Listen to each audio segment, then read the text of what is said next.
ഇന്ന് തെറ്റു ചെയ്യാനുള്ള അവസരങ്ങൾ വളരെ കൂടുതലാണ്. കള്ള് വേണോ, കഞ്ചാവ് വേണോ, മയക്കുമരുന്ന് വേണോ, വല്ലാതെ പടർന്നു പോവുകയാണ്. 2 ദിവസം മുമ്പ് ഇന്നലെ പടച്ചവനെ കോഴിക്കോട് ബീച്ചിലാണെന്ന് തോന്നുന്നു, എന്ത് പരസ്യമായിട്ട് കഞ്ചാവ് ഉണക്കാനിട്ടിട്ട് കിടന്നതാ. കഞ്ചാവ് ബീച്ചിൽ കൊണ്ടുവന്ന്, എടാ മുസ്ലിം ചെറുപ്പക്കാരനാണടാ, അതാ ഏറ്റവും വലിയ സങ്കടം.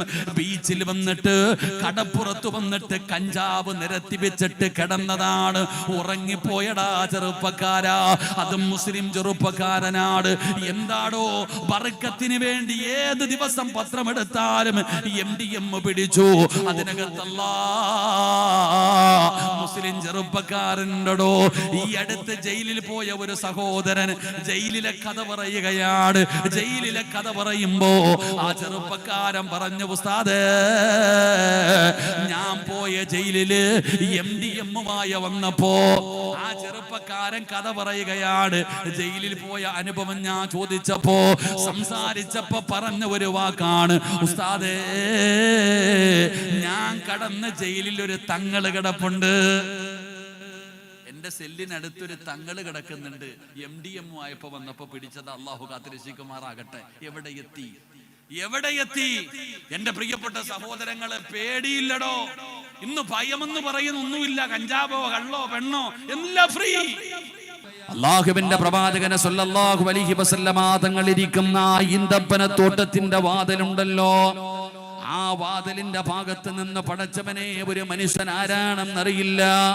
ഒരാൾ ആ വാതിലിന്റെ ഭാഗത്ത് നിന്ന് കടക്കാൻ, അവിടെ നിന്ന് മുത്തുനബിയുടെ ചാരത്തേക്ക് കടന്നു വരാന് അല്ലാഹുവിന്റെ പ്രവാചകനെ സ്വല്ലല്ലാഹു അലൈഹി വസല്ലമ തങ്ങളുടെ സന്നിധിയിലേക്ക് കടന്നു വരാന് അവിടെ നിന്ന് നബി തങ്ങളോട് അനുവാദം ചോദിക്കുമ്പോ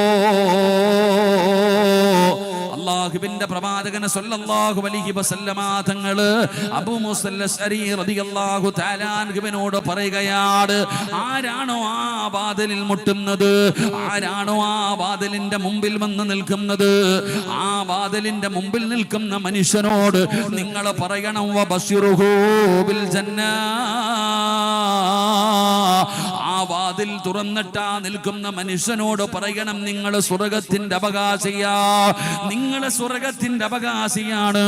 അല്ലാഹുവിന്റെ അനുഗ്രഹങ്ങൾ കൊണ്ട് നിറച്ച പാലരുവികളും തേനരുവികളും ഒഴുകുന്ന പടച്ച റബ്ബിന്റെ സ്വർഗമുണ്ടല്ലോ, ഞാനും നിങ്ങളും ജീവിക്കുന്നത് തന്നെ സ്വർഗത്തിൽ പോകാനാണ്. നമ്മുടെ ജീവിതത്തിന്റെ വലിയ ഒരു അഭിലാഷമാണ്. പടച്ചവനെ, ആ കൊതിച്ചിരിക്കുന്ന സ്വർഗത്തിന്റെ അവകാശിയാണ്. ആ പുറത്തു വന്ന് നിൽക്കുന്ന മനുഷ്യനോട് പറയണം, നിങ്ങൾ സ്വർഗത്തിന്റെ അവകാശിയാ എന്ന സന്തോഷ വാർത്ത പറയണേ എന്ന് മഹാനായ നബി മുഹമ്മദ് മുസ്തഫ സ്വല്ലല്ലാഹു അലൈഹി വസല്ലമ തങ്ങൾ പറയുമ്പോ പടച്ചവനെ സ്വഹാബി അത്ഭുതപ്പെടുകയാണ്. ആരാണ് പടച്ചവന്? ആ പുറത്തു വന്ന് നിൽക്കുന്ന മനുഷ്യനാരാണ്? നബി തങ്ങളെ സ്വർഗത്തിലാണെന്ന സന്തോഷ വാർത്ത പറഞ്ഞിരിക്കുകയാണല്ലോ. അതാരാണ് പടച്ചവന്? അതാ സ്വഹാബി എളുപ്പത്തിൽ ഓടുകയാണ്. ഓടിച്ചെന്ന് പടച്ചവനെ അടച്ചിട്ടിരിക്കുന്ന വാതിലങ്ങ് തുറക്കുമ്പോ ആരാണ് പുറത്തു നിൽക്കുന്നതെന്നറിയോ? മഹാനായ സയ്യിദുനാ അബൂബക്കർ സിദ്ദീഖ് റളിയല്ലാഹു തആല അൻഹു. മഹാനായ അബൂബക്കർ തങ്ങളാണ് വാതിലിന്റെ മുമ്പിൽ നിൽക്കുന്നത്. അവിടെ നിന്ന് പടച്ചവര് അതാ സ്വഹാബി പറയുന്ന, അബൂബക്കർ തങ്ങള് നിങ്ങൾക്ക് നിങ്ങൾ സ്വർഗത്തിന്റെ അവകാശിയാണെന്ന് മുത്തുനബി അവിടെ നിന്ന് പറഞ്ഞിരിക്കുകയാണ്. അബൂബക്കർ തങ്ങളോട് സ്വർഗം കൊണ്ട് സന്തോഷ വാർത്ത പറയുകയാണ്. പടച്ചവനെ, അബൂബക്കർ തങ്ങൾ മുത്തുനബിയുടെ ചാരത്തേക്ക് കടന്നു വന്നോ, അവിടെ ഇരുന്നു കൊണ്ട് സംസാരിക്കുകയാണ്. നബി തങ്ങളുടെ ചാരത്തിരിക്കുകയാണ്. പടച്ചവനെ, അതാ കുറച്ചു കഴിഞ്ഞ സ്വഹാബി ഇറങ്ങി പോവുകയാ. അതാ കുറഞ്ഞു കഴിഞ്ഞപ്പോ രണ്ടാമതും പടച്ചവനെ വാതിലിന്റെ ഭാഗത്തൊരു ശബ്ദം കേൾക്കുകയാണ്. അനുവാദം ചോദിക്കുകയാ. ആ സമയത്തും അല്ലാഹുവിന്റെ പ്രവാചകൻ പറഞ്ഞു, വബശിറുഹു ബിൽ ജന്ന. നബി തങ്ങൾ പറയുന്ന വാതിലിന്റെ മുമ്പിൽ വന്ന് നിൽക്കുന്ന മനുഷ്യനോട് നിങ്ങൾ സ്വർഗം കണ്ട സന്തോഷ വാർത്ത പറയണേ. അല്ലാഹുവിന്റെ പ്രവാചകൻ അവിടെ നിന്ന് പറയുന്നു, ആരാണോ വാതിലിന്റെ മുമ്പിൽ വന്ന് നിൽക്കുന്നത് ആ മനുഷ്യനോട് സ്വർഗം കൊണ്ട് സന്തോഷ വാർത്ത പറയാ നബി തങ്ങൾ പറയുകയാ. സ്വഹാബി രണ്ടാമത് ഓടിച്ചെല്ലുകയാ. വാതില് തുറന്നു നോക്കുമ്പോ ആരാണ് വാതിലിന്റെ മുമ്പ് നിൽക്കുന്നതെന്നറിയോ? മഹാനായ സയ്യിദുനാ ഉമർ ഇബ്നുൽ ഖത്താബ്. ഉമർ ഇബ്നുൽ ഖത്താബ് റളിയല്ലാഹു തആല അൻഹു. പടച്ചവനെ, സ്വഹാബി അവിടെന്ന് സന്തോഷ വാർത്ത പറയുകയാ. അവിടെന്ന് സ്വർഗത്തിലാണെന്നുള്ള സന്തോഷ വാർത്ത പറയുകയാ. പടച്ചവനെ, ഉമർ തങ്ങൾ നബി തങ്ങളുടെ ചാരത്ത് വന്നു. അല്ലാഹുവിന്റെ പ്രവാചകനെ സ്വല്ലല്ലാഹു അലൈഹി വസല്ലമ തങ്ങളുടെ ചാരത്ത് വന്നു. പടച്ചവനെ, അവിടെന്ന് നബി തങ്ങളോടൊപ്പം ഇരുന്ന് സംസാരിക്കുകയാണ്. കുറച്ചു സമയം കഴിഞ്ഞു. അല്ലാഹുവേ, ഉമർ തങ്ങൾ അവിടുന്ന് അനുവാദം ചോദിച്ച് ഇറങ്ങിപ്പോയി. പടച്ചവനെ, മൂന്നാമതും വാതിലിൽ സലാം കേൾക്കുകയാ. അല്ലാഹുവിന്റെ പ്രവാചകനെ സ്വല്ലല്ലാഹു അലൈഹി വസല്ലമ തങ്ങൾ ഇരിക്കുന്ന ആ തോട്ടത്തിന്റെ കവാടത്തിൽ അവിടുന്ന് സലാം കേൾക്കുമ്പോ, അനുവാദം ചോദിക്കുമ്പോ അല്ലാഹുവിന്റെ പ്രവാചകൻ അവിടുന്ന് പറയുകയാണ്. മഹാനായ അബൂ മൂസൽ അശ്അരി റളിയല്ലാഹു തആല അൻഹു അവിടുന്ന് നബി തങ്ങൾ പറഞ്ഞ മൂന്നാമത് പറയുന്ന മറുപടി എന്തെന്നറിയുമോ? ഇഫ്തഹ് അലാ. നബി തങ്ങൾ അവിടുന്ന് പറയുകയാണ്, ഇഫ്തഹ് അലാ ബല്ലാ തഖൂലൂ. നബി തങ്ങൾ പറഞ്ഞ മറുപടി എന്തെന്നറിയോ? ആദ്യം രണ്ടുപേര് കടന്നു വന്നപ്പോ നബി തങ്ങൾ പറഞ്ഞു, വാതില് തുറന്നിട്ട് അവരോട് പറയണം നിങ്ങൾ സ്വർഗത്തിലാണെന്ന്, നിങ്ങൾ സ്വർഗത്തിന്റെ അവകാശിയാണെന്ന് വാതിലിന്റെ മുമ്പിൽ നിൽക്കുന്നവരോട് പറയണമെന്ന് നബി തങ്ങൾ പറയുമ്പോ, മൂന്നാമതായിട്ട് അല്ലാഹുവിന്റെ റസൂൽ അവിടെ നിന്ന് പറയുകയാണ്. ആ മൂന്നാമത് നബി തങ്ങൾ പറഞ്ഞ മറുപടി എന്തെന്നറിയോ? ആ വാതിലിന്റെ മുമ്പിൽ നിൽക്കുന്ന മനുഷ്യനോട് നിങ്ങൾ പറയണം നിങ്ങൾ സ്വർഗത്തിലാണെന്ന്. ആ മനുഷ്യനോട് നിങ്ങൾ സന്തോഷ വാർത്ത പറയണം നിങ്ങൾ സ്വർഗത്തിലാണെന്ന്. എന്നിട്ട് പ്രത്യേകമായിട്ടൊരു കാര്യം എടുത്തു പറയണേ. പ്രത്യേകമായിട്ട് ഒരു കാര്യം കൂടെ പറയണം. ആദ്യം വന്നവരോട് ചെന്ന് പറയാൻ പറഞ്ഞത് സ്വർഗത്തിലാണെന്ന. ഈ മൂന്നാമത് വന്ന മനുഷ്യനോട് പറയണം നിങ്ങൾ സ്വർഗത്തിന്റെ അവകാശിയാണ്. പക്ഷേ ഒരു കാര്യം നിങ്ങൾ എടുത്തു പറയണം, ഇത്തിരി പ്രയാസം അനുഭവിക്കേണ്ടി വരും, ഇത്തിരി കഷ്ടപ്പാട് അനുഭവിക്കേണ്ടി വരും, എന്നാലും നിങ്ങൾ സ്വർഗത്തിലാണ്. അല്ലാഹുവിന്റെ പ്രവാചകനെ സ്വല്ലല്ലാഹു അലൈഹി വസല്ലമ തങ്ങൾ അവിടെ നിന്ന് പറയുമ്പോ സ്വഹാബി ചെന്നിട്ട് വാതിൽ തുറക്കുകയാണ്. ആരാണ് പടച്ചവര്? ഈ ഭാഗ്യവാൻ ആരാണ്? ചെന്ന് വാതിൽ തുറക്കുമ്പോ മഹാനായ സയ്യിദുനാ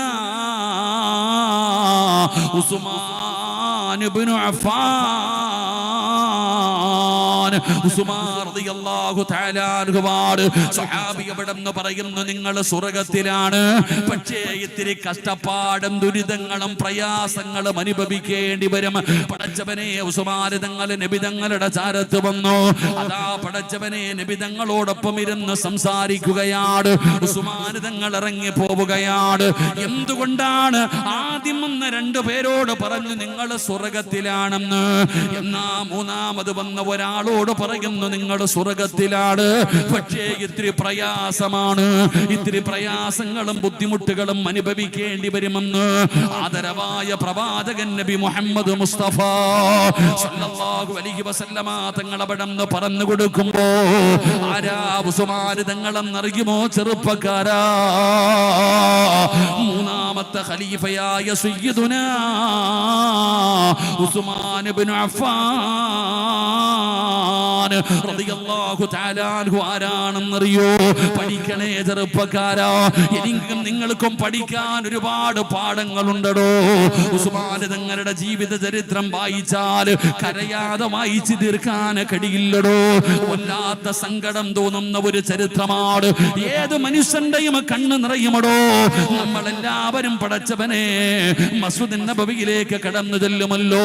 അല്ലാഹുവിന്റെ പ്രവാചകനെ സ്വല്ലല്ലാഹു അലൈഹി വസല്ലമ തങ്ങൾ കിടന്നുറങ്ങുന്ന ആ പച്ച കുബ്ബയുടെ മടിത്തട്ടിൽ കിടന്നുറങ്ങുന്ന മുത്തുനബിയുടെ ചാരത്തേക്ക് കടന്നു ചെല്ലുമല്ലോ.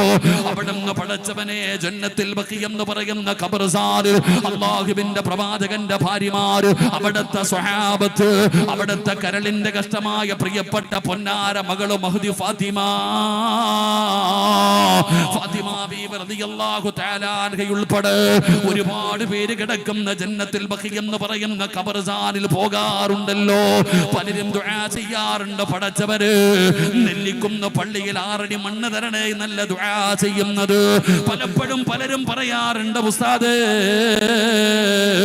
ആ ജന്നത്തുൽ ബഖിയിൽ ഒരു 6 അടി മണ്ണ് കിട്ടാൻ പടച്ചവനെ അവിടെ കിടന്നൊന്ന് മരിക്കാൻ, അവിടെ 1 അടി മണ്ണ് തരണേ എന്ന് ദുആ ചെയ്യാൻ ആഗ്രഹിക്കുന്നവരുണ്ടോ, പറയുന്നവരുണ്ടോ?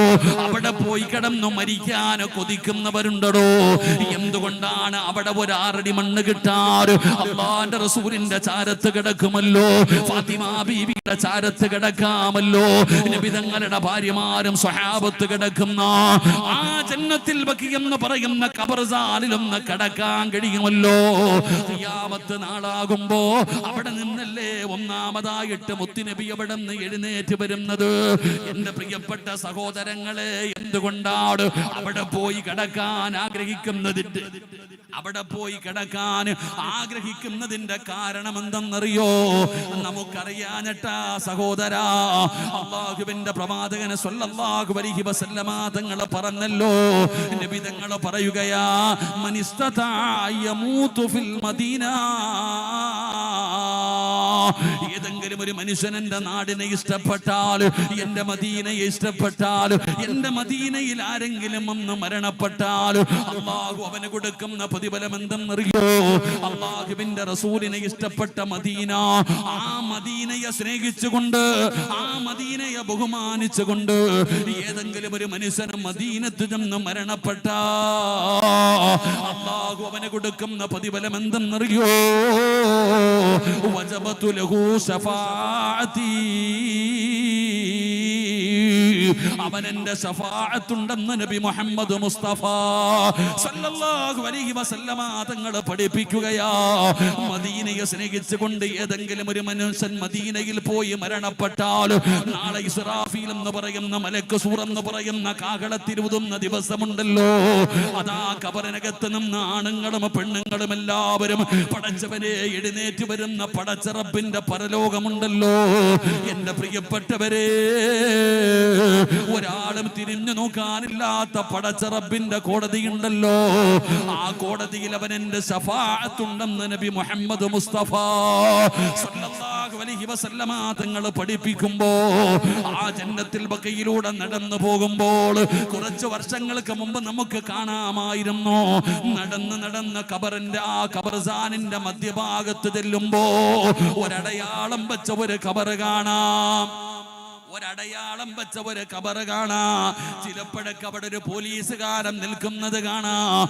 ആ മനുഷ്യനോട് ഈ ഖബർ ആരുടേതാണ്, ഈ ഒറ്റയ്ക്ക് കിടക്കുന്ന ഖബർ ആരുടേതാണ് അവിടെ നിന്ന് ചോദിച്ചാൽ ആ മനുഷ്യൻ പറയും, മഹാനായ സയ്യിദുനാ ഉസ്മാൻ ഇബ്നു അഫ്ഫാൻ റളിയല്ലാഹു തആല അൻഹു ജന്നത്തുൽ ബഖി എന്ന് പറയുന്ന ഖബർസ്ഥാനിന്റെ മധ്യഭാഗത്ത് ഇങ്ങനെ കിടക്കുന്നുണ്ടോ. മഹാനായ ഉസ്മാൻ തങ്ങള് ഒരുപാട് പഠിക്കണം സഹോദരാ. ആ ഉസ്മാൻ തങ്ങളുടെ ചരിത്രം പഠിക്കണമടോ. പഠിക്കാൻ ഒരുപാട് പാഠങ്ങളുണ്ട്, മുറുകെ പിടിക്കാൻ ഒരുപാട് നന്മകളുണ്ട്. അല്ലാഹുവേ, ആ ഉസ്മാൻ തങ്ങളുടെ ബറക്കത്ത് കൊണ്ട് ഈ മജ്ലിസ് നീ സ്വീകരിക്കണേ അല്ലാ. മഹാനായ നബി സല്ലല്ലാഹു അലൈഹി വസല്ലമ തങ്ങൾ ഒറ്റയ്ക്ക് ഇങ്ങനെ തോട്ടത്തിന്റെ അകത്ത് ഇരിക്കുമ്പോ വാതിലിൽ ഒരു ശബ്ദം കേൾക്കുന്നുണ്ട്. നബി തങ്ങൾ പറഞ്ഞു, വാതിൽ തുറന്നിട്ട് ആ മനുഷ്യനോട് പറയണം, നിങ്ങൾ സ്വർഗത്തിലാണെന്ന് പറഞ്ഞേക്കണം. ആ വന്ന് നിൽക്കുന്ന ആൾ ആരാന്നൊന്നും പറഞ്ഞില്ല, അദ്ദേഹത്തോട് പറയണം സ്വർഗത്തിലാണെന്ന്.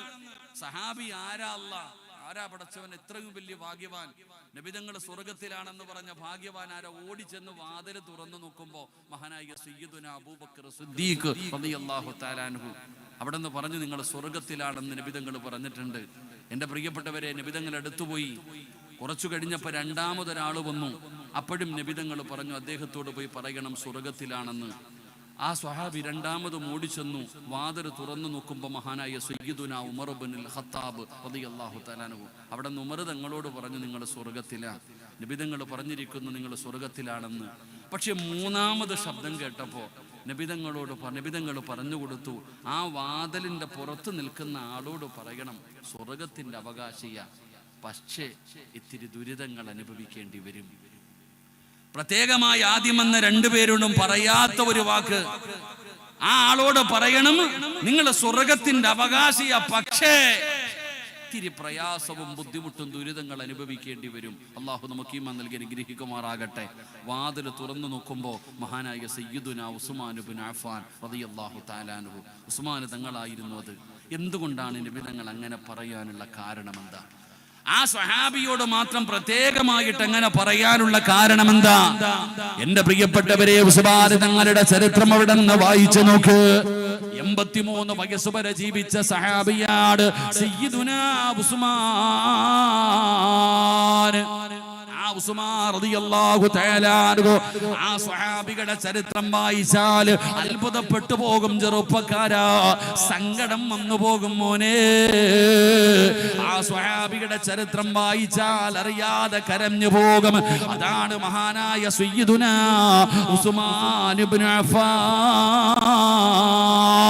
ഇസ്ലാമിന്റെ മൂന്നാമത്തെ ഖലീഫയായ ഉസ്മാൻ റളിയല്ലാഹു തആല അൻഹുവിന്റെ ചരിത്രം അവിടെ നിന്ന് വായിച്ചു നോക്ക്. അവിടുത്തെ പ്രത്യേകത എന്തെന്നറിയോ? ഉസ്മാൻ തങ്ങളുടെ ജീവിതത്തിൽ നിന്ന് 2026 ജീവിക്കുന്ന ഉറൂസിന്റെ അവസാന ദിവസം പടച്ചവനെ 11 മണി കഴിഞ്ഞ് 11:30 ഈ മജ്‌ലിസിൽ വന്നിരിക്കുന്ന എന്റെ പ്രിയപ്പെട്ടവരോട് പറയുകയാ, ഉസ്മാൻ തങ്ങളുടെ ജീവിതത്തിൽ നിന്ന് നമുക്ക് പഠിക്കാൻ കഴിയുന്ന ഒന്നാമത്തെ കാര്യം എന്തെന്നറിയോ? ഉസ്മാൻ തങ്ങളുടെ പ്രത്യേകത എന്തെന്നറിയോ? ഇന്നത്തെ യുവതലമുറ പഠിക്കട്, ആണുങ്ങളും പെണ്ണുങ്ങളും പഠിക്കട്. മുസ്ലിമാണെന്ന് പറഞ്ഞ് നടക്കുന്ന നമ്മളെല്ലാവരും പഠിക്കേണ്ട ഒന്നാമത്തെ പാഠം എന്തെന്നറിയോ? മഹാനായ ഉസ്മാൻ റളിയല്ലാഹു തആല അൻഹുവിന്റെ ഒന്നാമത്തെ ക്വാളിറ്റി എന്താ? അവിടുത്തെ ജീവിതം എടുത്ത് പഠിച്ചു നോക്കടോ. ഒന്നാമത്തെ ക്വാളിറ്റി എന്തെന്നറിയോ? മഹാനായ സയ്യിദുനാ ഉസ്മാൻ റളിയല്ലാഹു തആല അൻഹുവിന് ഒരു സ്വഭാവ ഗുണമുണ്ടായിരുന്നു. ഉസ്മാൻ തങ്ങൾക്കൊരു സ്വഭാവ ഗുണമുണ്ടായിരുന്നു. എന്താണ് ഉസ്മാൻ തങ്ങളുടെ സ്വഭാവം എന്നറിയോ? വല്ലാത്ത ലജ്ജയായിരുന്നു ചെറുപ്പക്കാരാ. ഉസ്മാൻ തങ്ങൾക്ക് വല്ലാത്ത ലജ്ജയായിരുന്നു. സാധാരണയിൽ നിന്ന് വ്യത്യസ്തമായി പടച്ചവനെ വല്ലാത്ത ലജ്ജയുണ്ടായിരുന്ന സ്വഹാബിയ മഹാനായ സയ്യിദുനാ ഉസ്മാൻ ഇബ്നു അഫ്ഫാൻ. വല്ലാത്ത ലജ്ജയായിരുന്നു. ഉസ്മാൻ തങ്ങളുടെ ലജ്ജ കണ്ടിട്ട് മലക്കുകൾക്ക് പോലും അത്ഭുതം തോന്നി. ഉസ്മാൻ തങ്ങളുടെ ലജ്ജ കണ്ടിട്ട് അല്ലാഹുവിന്റെ മലക്കുകൾ ഉണ്ടല്ലോ, ആ മലക്കുകൾക്ക് പോലും അത്ഭുതം തോന്നുകയാണ്. എന്റെ പ്രിയപ്പെട്ടവരെ, നിങ്ങൾ ഉസ്മാൻ തങ്ങളുടെ ചരിത്രം എടുത്ത് വായിച്ചു നോക്കൂ. ഉസ്മാൻ റളിയല്ലാഹു തആല അൻഹു പടച്ചവനെ ഇസ്ലാമിലേക്ക് കടന്നു വരികയാണ്. ആദ്യം അബൂബക്കർ തങ്ങളാണ് മുസ്ലിമായത്, പിന്നെ അലിയാർ തങ്ങള്, മഹാനായ ഹദാ സയ്യിദ് ഇബ്നു ഹാരിസ് റളിയല്ലാഹു തആല അൻഹു, നാലാമനായി മഹാനായ സയ്യിദുനാ ഉസ്മാൻ ഇബ്നു അഫ്ഫാൻ, നാലാമനായി ഇസ്ലാമിലേക്ക് മെമ്പർഷിപ്പ് എടുത്ത് കടന്നു വന്ന സ്വഹാബി ഉമർ തങ്ങൾ 40-ാമനായിട്ടാണ് മെമ്പർഷിപ്പ് എടുത്തത്. ആ ഉസ്മാൻ റളിയല്ലാഹു തആല അൻഹുവിന്റെ പ്രത്യേകത എന്തെന്നറിയോ? ഈ കാലഘട്ടത്തിൽ ജീവിക്കുന്ന യുവത്വമേ, അല്ലാഹുവിന്റെ ആരിഫീങ്ങളുടെ ഉറൂസ് മുബാറക്കിനെ കടന്നു വന്ന എന്റെ പ്രിയപ്പെട്ട മുസ്ലിമേ, ഉസ്മാൻ റളിയല്ലാഹു തആല അൻഹു നാലാമതായി മുത്തുനബിയുടെ ചാരത്തേക്ക് കടന്നു വന്നു. അശ്ഹദു അല്ലാ ഇലാഹ ഇല്ലല്ലാഹ് മുത്തുനബിയുടെ മുമ്പിൽ വന്ന് കൈപിടിച്ച് മുസാഫഹത്ത് ചെയ്യുകയാണ്. അവിടുന്ന് ഷഹാദത്ത് കലിമ പറഞ്ഞുകൊണ്ട് പരിശുദ്ധമായ ദീനുൽ ഇസ്ലാമിലേക്ക് കടന്നു വരികയാ. ഉസ്മാൻ തങ്ങൾ മുസ്ലിമായടോ, ഉസ്മാൻ തങ്ങൾ മുസ്ലിമായടോ. പടച്ചവനെ, ഉസ്മാൻ തങ്ങൾ മുസ്ലിമായി 83 കൊല്ലം ജീവിച്ചടോ. 83 വയസ്സിലാണ് മഹാനായ ഉസ്മാൻ റളിയല്ലാഹു തആല ലോകത്തോട് വിട പറയുന്നത്. പക്ഷേ അല്ലാഹുവിന്റെ പ്രവാചകൻ സ്വല്ലല്ലാഹു അലൈഹി വസല്ലമ തങ്ങളുടെ കയ്യിൽ പിടിച്ച വലത് കൈയുണ്ടല്ലോ, അല്ലാഹുവിന്റെ റസൂലിന്റെ കൈ പിടിച്ച് മുസാഫഹത്ത് ചെയ്ത ആ വലത് കൈയുണ്ടല്ലോ, ആ വലത് കൈ കൊണ്ട് മരിക്കുന്നത് വരെ ഉസ്മാൻ തങ്ങളെ സ്വന്തം ഔറത്തിൽ പോലും തൊട്ടിട്ടില്ല. അല്ലാഹുവിന്റെ പ്രവാചകന്റെ കൈ തൊട്ട വലത് കൈയുണ്ടല്ലോ, നബി തങ്ങളുടെ കയ്യിൽ മുസാഫഹത്ത് ചെയ്ത വലത് കൈയുണ്ടല്ലോ, ആ വലത് കൈ കൊണ്ട് 83 വയസ്സ് വരെ ജീവിച്ച ഉസ്മാൻ ഇബ്നു അഫ്ഫാൻ വേറെ ആരുടെയുമല്ല, സ്വന്തം ഔറത്തിൽ പോലും ആ വലത് കൈ കൊണ്ട് തൊട്ടിട്ടില്ല. കാരണം മുത്തുനബി തൊട്ട കൈയാണല്ലോ, അല്ലാഹുവിന്റെ റസൂൽ പിടിച്ച കൈയാണല്ലോ. ആ കൈ കൊണ്ട് സ്വന്തം ഔറത്തിൽ പോലും തൊടാനും ആ സഹാബിക്ക് പേടിയായിരുന്നടോ. വല്ലാത്ത ലജ്ജയായിരുന്നു, വല്ലാത്ത നാണമായിരുന്നു. എന്റെ പ്രിയപ്പെട്ടവരെ, മഹദിയായ ആയിഷ ബീവി റളിയല്ലാഹു തആല അൻഹാ മറ്റൊരു ഹദീസ് എടുത്ത് വായിച്ചു നോക്കടോ. ഒരിക്കൽ അല്ലാഹുവിന്റെ പ്രവാചകൻ സ്വല്ലല്ലാഹു അലൈഹി വസല്ലമ തങ്ങൾ തന്റെ പ്രിയപ്പെട്ട ഭാര്യയായ ആയിഷ ബീവി റളിയല്ലാഹു തആല അൻഹയുടെ മടിയിൽ ഇങ്ങനെ ചാരിയിരിക്കുകയാണ്. ആയിഷ ബീവിയുടെ ചാരത്ത് നബി തങ്ങൾ ഇങ്ങനെ ഇരിക്കുകയാണ്. അല്ലാഹുവേ, അപ്പോഴാണ് വീടിന്റെ വാതിൽ ഒരു സലാം കേൾക്കുകയാ. നബി തങ്ങൾ ആയിഷ ബീവിയുടെ മടിത്തട്ടിൽ ഇങ്ങനെ തലവെച്ച് കിടക്കുമ്പോ വീടിന്റെ വാതിലിൽ ഒരു ശബ്ദം കേൾക്കുകയാണ്. ആരാ? സയ്യിദുനാ അബൂബക്കർ സിദ്ദീഖ് റളിയല്ലാഹു തആല അൻഹു. അബൂബക്കർ തങ്ങൾ നബി തങ്ങളുടെ മുമ്പിലേക്ക് കടന്നു വരികയാണ്. അല്ലാഹുവിന്റെ റസൂൽ അങ്ങനെ കടന്നടോ. ആയിഷ ബീവിയുടെ മടിയിൽ തലവെച്ച് നബി തങ്ങൾ കിടക്കുകയാണ്. അല്ലാഹുവിന്റെ റസൂൽ അങ്ങനെ തന്നെ കടന്നു. അബൂബക്കർ തങ്ങൾ നബി തങ്ങളുടെ ചാരത്ത് വന്നു. അല്ലാഹുവിന്റെ റസൂലിനോട് സംസാരിക്കുകയാണ്. പടച്ചവനെ, അബൂബക്കർ തങ്ങൾ ഇറങ്ങിപ്പോയി. കുറച്ച് കഴിയുമ്പോ സയ്യിദുനാ ഉമർ ഇബ്നുൽ ഖത്താബ് റളിയല്ലാഹു തആല അൻഹു അല്ലാഹുവിന്റെ പ്രവാചകന്റെ ചാരത്തേക്ക് സലാം പറഞ്ഞുകൊണ്ട് കടന്നു വരികയാണ്. നബി തങ്ങൾ അങ്ങനെ തന്നെ കടന്നടോ. അല്ലാഹുവിന്റെ റസൂൽ അങ്ങനെ തന്നെ കടന്നു. പടച്ചവനെ, അതാ ഉമർ തങ്ങൾ കടന്നു വന്നു. അല്ലാഹുവിന്റെ റസൂലിനോട് സംസാരിക്കുകയാണ്. അത് കഴിഞ്ഞ് ഉമർ തങ്ങൾ ഇറങ്ങിപ്പോയി. അതാ മൂന്നാമത് സലാം കേൾക്കുന്നു. മഹാനായ സയ്യിദുനാ ഉസ്മാൻ ഇബ്നു അഫ്ഫാൻ. ഉസ്മാൻ തങ്ങളുടെ ശബ്ദം കേട്ടപ്പോ റസൂലുള്ളാഹിയുടെ വീടിന്റെ മുമ്പിൽ വന്നിട്ട് സലാം പറയുമ്പോ അല്ലാഹുവിന്റെ റസൂൽ അവിടുന്ന് എഴുന്നേൽക്കുകയാ. ആയിഷ ബീവിയുടെ മുമ്പില് മടിയിലെ തലവെച്ച് കിടന്ന നബി തങ്ങൾ എഴുന്നേൽക്കുകയാ. എഴുന്നേൽക്കുക മാത്രമല്ല, കമീസ് അല്പം പൊങ്ങിയിരുന്നടോ. അല്ലാഹുവിന്റെ റസൂൽ സ്വല്ലല്ലാഹു അലൈഹി വസല്ലമ തങ്ങളെ ധരിച്ചിരുന്ന ആ വസ്ത്രമൊന്ന് അല്പം ഇങ്ങനെ മുകളിലേക്ക് ഉയർന്നിരുന്നു. ഔറത്തല്ല, ഒരല്പം ഭാഗം മുകളിലേക്ക് ഉയർന്നിരുന്നു. നബി തങ്ങൾ അത് പിടിച്ച് നേരെയിട്ടു. അല്ലാഹുവിന്റെ റസൂൽ വസ്ത്രം നേരെയിട്ടു. ആയിഷ ബീവിയുടെ മടിയിൽ നിന്ന് നബി തങ്ങൾ എഴുന്നേറ്റിരുന്നു. അതാ ഉസ്മാൻ തങ്ങൾ മുത്തി നബിയുടെ ചാരത്ത് കിടന്നു വന്നു. അവിടെ നിന്ന് പടച്ചവനെ പരസ്പരം സംസാരിച്ചു. ഉസ്മാൻ തങ്ങൾ അവിടെ നിന്ന് സലാം പറഞ്ഞിറങ്ങിപ്പോയപ്പോ മഹദിയായ ആയിഷ ബീവി റളിയല്ലാഹു തആല അൻഹാ അല്ലാഹുവിന്റെ റസൂലിനോട് ചോദിക്കുന്നു, നബിയേ, യാ റസൂലല്ലാഹ്,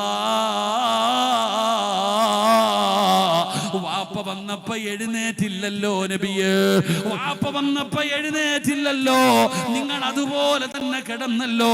ഉമർ തങ്ങൾ വന്നപ്പോഴും അതുപോലെ കിടന്നല്ലോ, ആ വസ്ത്രം നേരെയിട്ടില്ലല്ലോ. പക്ഷേ ഉസ്മാൻ തങ്ങൾ വന്നപ്പോ എന്തേ നബിയേ എഴുന്നേറ്റത്, എന്തേ നബിയേ വസ്ത്രം നേരെയിട്ടത്, എന്താണ് അതിന്റെ പ്രത്യേകത എന്തെന്ന് ചോദിച്ചപ്പോ അല്ലാഹുവിന്റെ റസൂല് പറഞ്ഞ മറുപടി, ആയിഷ, എന്റെ ഉസ്മാനിന് വല്ലാത്ത ലജ്ജയാ ആയിഷ, എന്റെ ഉസ്മാനിന് അത് ഇഷ്ടപ്പെടില്ല ആയിഷ, എന്റെ ഉസ്മാനിന് വല്ലാത്ത ലജ്ജയാണ്. മലക്കുകൾ പോലും ഉസ്മാനിന്റെ ലജ്ജ കണ്ടിട്ട് അത്ഭുതപ്പെട്ടിട്ടുണ്ട് ആയിഷ. അല്ലാഹുവിന്റെ പ്രവാചകൻ സ്വല്ലല്ലാഹു അലൈഹി വസല്ലമ തങ്ങളുടെ മറുപടിയാണ്, എന്റെ പ്രിയപ്പെട്ടവര്, ഉസ്മാൻ തങ്ങളുടെ ജീവിതത്തിൽ നിന്ന് പഠിക്കേണ്ട ഒന്നാമത്തെ കാര്യം എന്താ? വല്ലാത്ത ലജ്ജയായിരുന്നു, വല്ലാത്ത ലജ്ജയായിരുന്നു. എന്നാ 2026 ജീവിക്കുന്ന മുസ്ലിമേ, നഷ്ടപ്പെട്ടു പോയ ഒരു അമൂല്യമായ ദിദിയ. ഇവിടെ ഒരാള് നിസ്കാരപ്പായിൽ നിന്ന് എഴുന്നേക്കുമ്പോൾ മലക്കുകൾ അവിടെ നിൽക്കും. ആ നിസ്കരിച്ച് എഴുന്നേക്കുന്നവനെ ഇങ്ങനെ കെട്ടിപ്പിടിച്ച് മുസാഫഹത്ത് ചെയ്തിട്ട് ആ മലക്കുകൾ പറയും, നിങ്ങൾ സ്വർഗത്തിന്റെ അവകാശിയ. അള്ളാഹു നമുക്ക് ഈമാൻ നൽകുമാറാകട്ടെ. നിസ്കരിച്ചിട്ട് എഴുന്നേക്കുന്ന ഒരു മനുഷ്യനോട് ഇന്ന് ഇശാ നിസ്കരിച്ച് നിങ്ങൾ പള്ളിയിൽ നിന്ന് ഇറങ്ങുമ്പോ ഈ ഇരിക്കുന്ന നിങ്ങളിൽ ചിലരോട് മലക്കുകൾ മുസാഫഹത്ത് ചെയ്തിട്ട് പറയാ, അള്ളാഹു നിന്റെ പാപം മുഴുവനും പുറത്തു തന്നിരിക്കുന്നു, നീ സ്വർഗത്തിലാട്ടാ, നിന്റെ പാപം പുറത്തു, സ്വർഗത്തിന്റെ ലിസ്റ്റിൽ നിന്റെ പേര് വന്നു, വോട്ട് ലിസ്റ്റിലല്ല, സ്വർഗത്തിന്റെ ലിസ്റ്റിൽ നിന്റെ പേര് വന്നു, അൽഹംദുലില്ലാ, നീ സന്തോഷത്തോടെ പൊക്കോ എന്ന് മുസാഫഹത്ത് ചെയ്ത മലക്കുകൾ പറഞ്ഞുവിടും. അതാണ് നിസ്കാരം, അതാണ് നിസ്കാരം. നബി തങ്ങൾ ഉണക്കമരത്തിൽ നിന്ന് ഇലകൾ പൊഴിഞ്ഞു വീഴുന്നത് പോലെ നിസ്കരിക്കുന്നവൻ, സുജൂദിൽ കിടക്കുന്നവൻ, അവന്റെ പാപങ്ങൾ തലയുടെ പെരടിയുടെ മുകളിൽ വന്നിരിക്കും. നമ്മൾ ചെയ്ത പാപങ്ങൾ മുഴുവനും പെരടിയുടെ മുകളിൽ വന്നിരിക്കും. സുജൂദിൽ കിടക്കുന്ന സമയം ആ പാപങ്ങൾ പൊഴിഞ്ഞു വീഴുമെന്ന് ആദരവായ പ്രവാചകൻ നബി മുഹമ്മദ് മുസ്തഫ സ്വല്ലല്ലാഹു അലൈഹി വസല്ലമ തങ്ങൾ പറയുമ്പോൾ, എന്റെ പ്രിയപ്പെട്ടവരെ, ആ സമയത്ത് പോലും പടച്ചവനെ ദുആ ചെയ്യുമ്പോൾ ആമീൻ പറയാ മടിക്കുന്നവരാ. എന്നാ സഹോദരാ, ഉസ്മാൻ തങ്ങളുടെ ഏറ്റവും വലിയ ഗുണം അവിടുന്ന് വല്ലാത്ത ലജ്ജയായിരുന്നു. എന്നാ മുസ്ലിം സമുദായത്തിന് ഇന്ന് നഷ്ടപ്പെട്ടിരിക്കുന്ന ഒന്നാമത്തെ അമൂല്യമായ നിധിയേതാ? ലജ്ജ ഉമ്മത്തിൽ നിന്ന് നഷ്ടപ്പെട്ടു പോയിരിക്കുന്നടോ, ലജ്ജ ഉമ്മത്തിൽ നിന്ന് നഷ്ടപ്പെട്ടു പോയിരിക്കുകയാണ്. ഇന്ന് മുസ്ലിം സമുദായത്തിന് ലജ്ജ എന്താണെന്ന് പോലും അറിയാത്ത കാലമാ. അവർക്ക് നാണമില്ലടോ.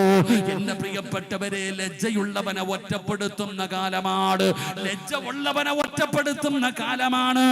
ഉമ്മ പറയുകയാണ്, വാപ്പ പറയുകയാണ്, ഇവന് വല്ലാത്ത നാണമാണ്, ഇവൾക്ക് വല്ലാത്ത നാണമാണ്. ആണുങ്ങളോട് സംസാരിക്കാൻ, മറ്റുള്ളവരുടെ മുമ്പിൽ പടച്ചവനെ ഔറത്ത് തുറന്നു വിട്ടുകൊണ്ടിരിക്കാൻ, ചിലരുടെ മുഖത്തൊന്ന് നോക്കാൻ ചില പെൺകുട്ടികൾക്കും ആൺകുട്ടികൾക്കും വല്ലാത്ത നാണമാടോ. അതുകൊണ്ട് അവർക്ക് മടിയാണ്, എല്ലാവരുടെ ഇടയിലേക്ക് കയറാൻ അവർക്ക് പേടിയാണ്. അങ്ങനെ ഉള്ളവരെ കാണുമ്പോ സ്വന്തം ഉമ്മ പറയുകയാ, അവൾക്ക് വല്ലാത്ത നാണവാ, അവന് വല്ലാത്ത ലജ്ജയാ. മഹാനായ ആദരവായ പ്രവാചകൻ നബി മുഹമ്മദ് മുസ്തഫ സ്വല്ലല്ലാഹു അലൈഹി വസല്ലമ തങ്ങളുടെ മുമ്പിലേക്ക് ഒരു സ്വഹാബി കടന്നു വന്നിട്ട് പറയുന്നു, നബിയേ, ഒരു വാപ്പ തന്നെ മകനുമായി കടന്നു വന്നു. മുത്തി നബിയോട് പറഞ്ഞു, യാ റസൂലല്ലാഹ്, ഇവൻ ആൾക്കാരുടെ കൂടെ സഹകരിക്കുന്നില്ല നബിയേ, ഇവന് വല്ലാത്ത ലജ്ജയാ നബിയേ, ഇവന് വല്ലാത്ത ലജ്ജയാ നബിയേ, അവിടുന്ന് ഉപദേശിക്കടേ നബിയേ. അല്ലാഹുവിന്റെ പ്രവാചകന്റെ മുമ്പിൽ ലജ്ജയുള്ള ഒരു മകനെ കൊണ്ടുവന്നിട്ട് വാപ്പ പരാതി പറഞ്ഞപ്പോ നബി തങ്ങൾ പറഞ്ഞു, സ്വഹാബിയോട് അവനെ വിട്ടേക്കാര്, അവനെ വിട്ടേക്കാര്, കാരണം അത് ഈമാനുള്ളവരുടെ അടയാളമാണെന്ന് നബിയുനാ റസൂലുള്ളാഹി സല്ലല്ലാഹു അലൈഹി വസല്ലമ തങ്ങൾ പറയുകയാ, അത് ഈമാനുള്ളവന്റെ അടയാളമാണ് ലജ്ജ. ഇന്നെല്ലാം പോയടോ, ഇന്നെല്ലാം ഉമ്മത്തിൽ നിന്ന് നഷ്ടപ്പെട്ടു പോയടോ. ഇന്ന് പടച്ചവനെ ആണാകട്ടെ പെണ്ണാകട്ടെ എല്ലാവരുടെ ജീവിതത്തിൽ നിന്ന് ആ ലജ്ജ എന്ന് പറയുന്ന ഗുണമില്ലാതെ പോയിരിക്കുന്നു. അത് ചെറുപ്പക്കാരാകട്ടെ, ആണാകട്ടെ, പെണ്ണാകട്ടെ, പ്രായമുള്ളവരാകട്ടെ. എന്തിനാ വഴുത കേൾക്കാറ്? പടച്ചവരിയതാ ഈ മക്കാബിന്റെ അകത്ത് കിടക്കുന്ന മഹാനിന്റെ ഉറൂസിന് കടന്നു വന്ന വാപ്പാ തിരിച്ചു പോകുന്ന രംഗം എങ്ങനെയാണെന്നറിയോ? തിരിച്ചു പോകുന്ന രംഗം എങ്ങനെയാണെന്നറിയോ? ഈ ഉറൂസിൽ വന്നവര് തിരിച്ചു പോകുമ്പോ പലരും പടച്ചവനെ മുണ്ടുമടക്കി ഉടുത്തുകയാണ്. മുട്ടിന്റെ പുകൾ ഭാഗം വരെ കാണാറ്. മുട്ടുപക്കളിന്റെ ഇടയിലുള്ള ഭാഗം ഔറത്താണെന്നറിയാത്ത ആരുമില്ല. എന്നാ നാട്ടുകാരെ കാണുന്നതിന് വേണ്ടി ഇറച്ചിക്കടയിൽ പോത്തിന്റെ കാല് കെട്ടി തൂക്കിയിട്ടിരിക്കുന്നത് പോലെ വാപ്പ മുടിയൊക്കെ നരച്ചു പോയ പിതാവ് തന്റെ മുണ്ട് മടക്കി ഉടുത്തിട്ട് തുടയിൽ ഇങ്ങനെ കൈകൊണ്ട് അടിച്ചു കൊണ്ടുപോകുന്ന കാലമാ. പടച്ചവനെ, നാട്ടുകാരുടെ മുമ്പില് പ്രായം പോലും മറന്നുകൊണ്ട് ഔറത്ത് തുറന്നിട്ടുകൊണ്ട് നടക്കുന്ന ഉപ്പമാരുണ്ടല്ലോ. ഉമ്മമാരേ, അല്ലാഹുവിന്റെ വലിയല്ലേ കിടക്കുന്നത്, സാധാരണ ആളല്ലല്ലോ. അലാ ഇന്ന ഔലിയാ അല്ലാഹ് ലാ ഖൗഫുൻ അലൈഹിം വലാ ഹും യഹ്സനൂൻ. ഈ കിടക്കുന്നത് സാധാരണ ആൾക്കാരല്ലല്ലോ. അല്ലാഹുവിനെ കുറിച്ച് പഠിച്ചവരല്ലേ, അല്ലാഹു ഇഷ്ടപ്പെട്ടവരല്ലേ. ഈ വലിയനെ കാണാൻ വരുമ്പോ, ഈ ഉറൂസിനെ കടന്നു വരുമ്പോ ആ മുസ്ലിമീങ്ങൾ വരെ സാരിയുടെ തുമ്പെടുത്ത് തലയിലിടാറില്ലേ? അതാ ചുരിദാറിന്റെ ഷാളെടുത്ത് തലമറയ്ക്കാറില്ലേ? ബഹുമാനത്തോടെ ആദരവോടെ ഉപ്പാന്റെ മക്കാമിന്റെ മുമ്പിൽ വരുമ്പോ ഫർദയിട്ടുകൊണ്ട് നടക്കുന്ന പെങ്ങള്, തലയിൽ തുണിയിടാത്ത എത്രയോ പെണ്ണുങ്ങളുണ്ടടോ, എത്രയോ ഉമ്മമാരുണ്ടടോ.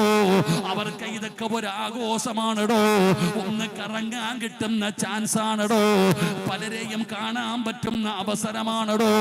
അവർക്കതൊന്നും കുഴപ്പമില്ലടോ. ഒരു പെണ്ണിന്റെ ഒരു മുടി പോലും ഔറത്താ പെങ്ങള്. അല്ലാഹുവിന്റെ പ്രവാചകൻ സ്വല്ലല്ലാഹു അലൈഹി വസല്ലമ തങ്ങൾ പറഞ്ഞല്ലോ, നരകത്തിൽ ഏറ്റവും കൂടുതൽ പെണ്ണുങ്ങളാ. മുത്തുനബി അവിടെന്ന് പറഞ്ഞല്ലോ, മിഅ്റാജിന്റെ രാത്രിയിൽ അല്ലാഹുവിന്റെ റസൂല് കണ്ടല്ലോ. മിഅ്റാജ് രാവിൽ എന്ന് പറയുന്ന ഒരു പാട്ട് തന്നെ അറിയാമല്ലോ. അല്ലാഹുവിന്റെ റസൂല് മിഅ്റാജിന്റെ രാത്രിയിൽ ഏറ്റവും കൂടുതൽ നരകത്തിൽ കണ്ടത് പെണ്ണുങ്ങളെയാ. സഹോദരിമാരെ, പെങ്ങളെ, തലമറക്കാതെ നടക്കുന്ന പെണ്ണ്. അല്ലാഹുവിന്റെ പ്രവാചകൻ അവിടെ പറയുകയാണ്, നാളെ പരലോകത്ത് അല്ലാഹു സുബ്ഹാനഹു വ തആല പെണ്ണുങ്ങളുടെ തലയിൽ ഒരു തൊപ്പി വെച്ച് കൊടുക്കുകയാ.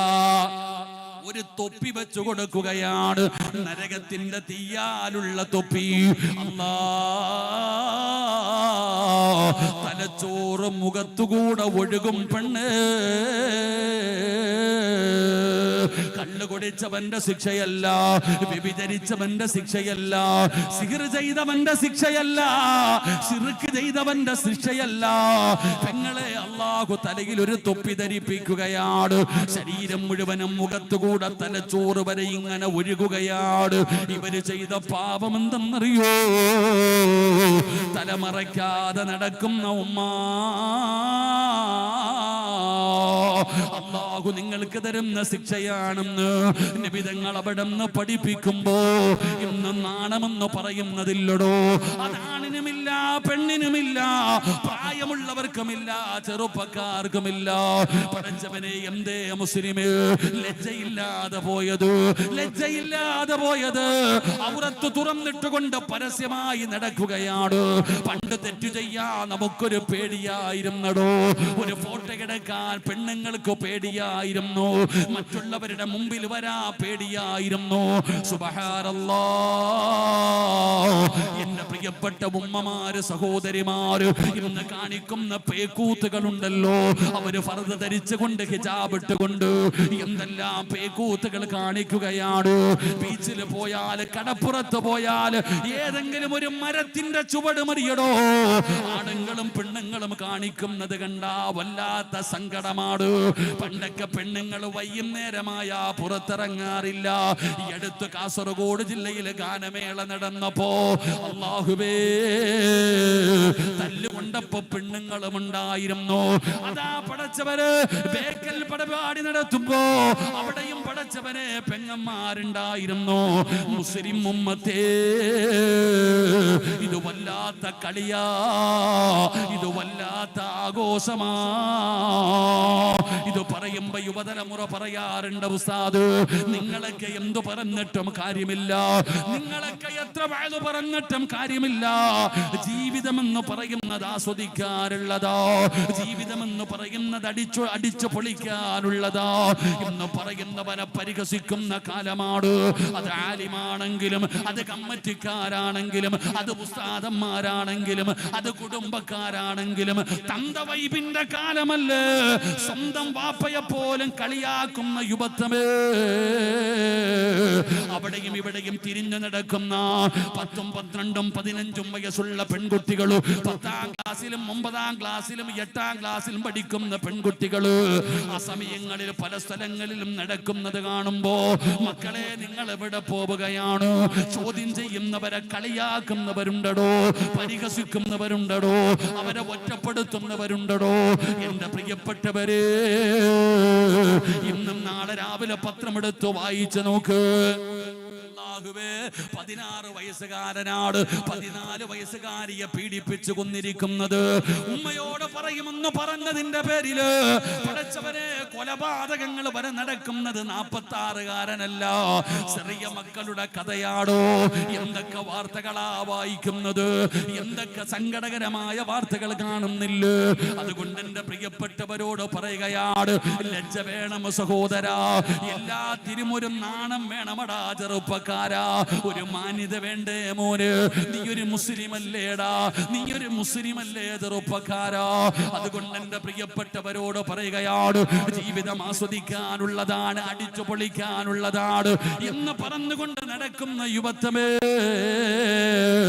ആരാടാ പറഞ്ഞത് ജീവിതം ആസ്വദിക്കാനുള്ളതാണെന്ന്? ഈ ജീവിതം സുഖിക്കാനുള്ളതാണെന്ന് ആരാ നിന്നോട് പറഞ്ഞു തന്നത്? അല്ലാഹു നിന്നെ പടച്ചിരിക്കുന്നത് എന്തിനാണെന്നറിയോ? നിനക്ക് തോന്നുന്നത് പോലെ ജീവിക്കാനല്ല. നിനക്ക് ഭക്ഷണം തന്നതാരാ? നിന്നെ ജനിപ്പിച്ചതാരാ? നിനക്ക് ജീവൻ തന്നതാരാ? നിനക്ക് സർവ്വതും തരുന്നതാരാ? നിന്നെ ജീവനോടെ പൊന്നുപോലെ കൊണ്ട് നടക്കുന്നവനാരാ? അത് പടച്ച റബ്ബാടാ പൊന്നുമോന്. ആ അല്ലാഹുവാണ് നിന്നെ പടച്ചത്. എന്തിനാണ് പടച്ചവനെ പറയുന്ന രീതിയിൽ അനുസരിക്കാരാ, അല്ലാതെ തോന്നിവാസികളെ പോലെ ജീവിക്കാനല്ല, അല്ലാതെ പടച്ചവനെ മറന്നു നടക്കാനല്ല. അതുകൊണ്ട് എന്റെ പ്രിയപ്പെട്ടവരോട് പറയുകയാ, ജീവിതം ആസ്വദിക്കാനുള്ളതല്ല. ഇതല്ലടാ ജീവിതം, ഇതല്ലടാ ജീവിതം. യാത്രക്കാരാണ് ചെറുപ്പക്കാരാ. എന്റെ വയത് കേൾക്കാമെന്ന ചെറുപ്പക്കാരികളായ 10ാം ക്ലാസ്സിലും +1നും +2നും ഡിഗ്രിക്കും പഠിക്കുന്ന പെൺകുട്ടികളോട് അല്ലാഹുവേ റീലെടുത്ത് ഇൻസ്റ്റാഗ്രാമിൽ ഇട്ടിട്ട് ഈ സമുദായത്തിന് നാണം കെടുത്തുന്ന യുവതലമുറയോട് പറയുകയാ, യാത്രക്കാരാണ് മക്കള്, യാത്രക്കാരാണ് മക്കള്. അല്ലാഹുവേ പള്ളിയിൽ നിന്ന് അതാ നിങ്ങളുടെ വീട്ടിലേക്ക് ഒരു വാഹനം കടന്നു വരുമല്ലോ, മയ്യത്ത് കെട്ടിലെന്ന് പറയുന്ന വാഹനം വീട്ടിലേക്ക് വരുമ്പോൾ അതിനകത്ത് കയറി പോകാൻ ഒരുങ്ങി നിൽക്കുന്ന യാത്രക്കാരാണ് നമ്മള്. ആ ഓർമ്മ വേണം ചെറുപ്പക്കാരാ. യഥാർത്ഥ ജീവിതം മരണത്തിന് ശേഷമുള്ള ജീവിതമാണ്. അതാണ് യഥാർത്ഥ ജീവിതം. നമ്മുടെ ജീവിതത്തിന്റെ വിലയറിയണമെങ്കിൽ അല്ലാഹുവേ ജനിച്ചപ്പോഴേ ഒരു ചെവിയിൽ ബാങ്ക് വിളിച്ചു, ഒരു ചെവിയിൽ ഇഖാമത്ത് കൊടുത്തു. ഇന്ന് വരെ നിസ്കരിച്ചില്ലടാ ചെറുപ്പക്കാരാ. ആ ബാങ്കും ഇഖാമത്തും കൊടുത്ത നിസ്കാരം ഇതുവരെ നിസ്കരിച്ചിട്ടില്ല. ആ നിസ്കാരം ഏതാണെന്നറിയോ? 3 കഷ്ട കഷ്ടം വെള്ളത്തുള്ളിയിൽ പൊതിഞ്ഞിട്ട് നിന്നെ കൊണ്ടുവരുന്ന ഒരു ദിവസമുണ്ടല്ലോ, മൂക്കിന്റെ ദ്വാരമാ പഞ്ഞി കൊണ്ടടയ്ക്കുന്നേ, കാണേണ്ടവർ കണ്ടോ ഇതാ പൊതിയുന്നേ, മയ്യത്തു കട്ടിൽ തോളിലേക്കുയരുന്നേ, പുരയ്ക്കുള്ളിലപ്പോൾ രോദനം ഉയരുന്നേ, അരുമക്കിടാങ്ങൾ വാപ്പയെ വിളിക്കുന്നേ, അതിനുത്തരം നൽകാതെ നീ കിടക്കുന്നേ. അല്ലാഹുവേ, എന്റെ പ്രിയപ്പെട്ട സഹോദരാ, നെല്ലിക്കുന്ന പള്ളിയുടെ മുമ്പിലേക്ക് 3 കഷ്ടം വെള്ളത്തുടിയിൽ പൊതിഞ്ഞിട്ട് നിന്റെ ജനാസ കൊണ്ടുവന്ന് ഈ പള്ളിയുടെ മുമ്പിൽ വെക്കുമ്പോ ആരും പറയാറില്ല, ബാങ്ക് വിളിച്ചില്ല, ഇഖാമത്ത് കൊടുത്തില്ല, നേരത്തെ വിളിച്ചു വച്ചിരിക്കുകയാ, നേരത്തെ വിളിച്ചു വച്ചിരിക്കുകയാ. മരിച്ചാ കുളിപ്പിക്കണം, പൊതിയണം, കബറ് കുടിക്കണം, കൊണ്ടുവന്ന് നിസ്കരിച്ചിട്ട് കബറടക്കണം ചെറുപ്പക്കാരാ. അതുകൊണ്ട് എന്റെ പ്രിയപ്പെട്ടവരോട് പറയുകയാണ്, മക്കളെ, എല്ലാത്തിനും ഒരു പരിധിയുണ്ട്, എല്ലാത്തിനും ഒരു പരിധിയുണ്ട്. മഹാനായ സയ്യിദുനാ ഉസ്മാൻ ഇബ്നു അഫ്ഫാൻ റളിയല്ലാഹു തആല അൻഹുവിന്റെ ഒന്നാമത്തെ ഗുണമെന്താ? ആ സ്വഹാബിയുടെ ലജ്ജ കണ്ടിട്ട് മലക്കുകൾ പോലും അത്ഭുതപ്പെട്ടു എന്ന് ആദരവായ പ്രവാചകൻ നബി മുഹമ്മദ് മുസ്തഫ